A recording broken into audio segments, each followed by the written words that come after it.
Yo, what's up mga bay? So yun, ako'y nagbabalik. Ang gagawin natin for today is ilalagay na natin yung hardscape tree na ginawa natin yesterday. Ayan, naglagay tayo ng sealant. Ayan pala yung hardscape tree na ginawa natin yesterday. Then, ang gagawin natin is dahan-dahan na ilalagay, then ididikit sa sealant.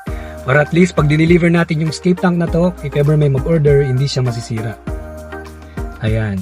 Ayan, ang gagawin din natin is hihintayin natin matuyo tong hardscape na to para at least makapaglagay na tayo ng mga sand, soil, and mga pang-details. 5 hours later. Ayan na siya mga bay, tuyo na ang ating hardscape at yung sealant na nilagay natin. Then after that, ilalagay na natin yung substrate. First is yung aqua soil. Ayan siya guys, nilalagay na natin. Then dahil kulang yung nilagay natin, maglalagay pa tayo ng konti. Ayan siya. Then ang gagawin natin is, kailangan natin i-flatten yung soil para at least hindi siya masyado magkalat pag nilagyan natin ng white sand. Ang plano ko kasi dito is, lalagyan ko siya lahat ng white sand even sa likod.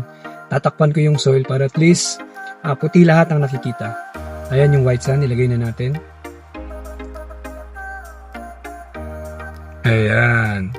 Then ang gagawin natin is, i-flatten natin ulit. Then tatanggalin yung mga nalagay sa mga stones para at least kahit paano malinis yung pagkakagawa ng hardscape natin.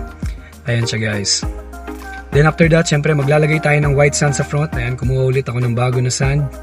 Ang sand pala na ginamit ko is number 2, hindi siya totally fine. Ayan, gumamit ulit tayo ng pang-flatten para at least maganda siya tignan sa video.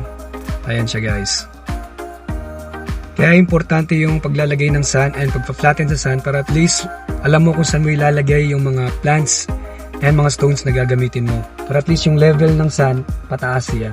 And this time, maglalagay na tayo ng mga pang-details na stone para magmukhang natural tingnan ang ating hardscape. Ayan.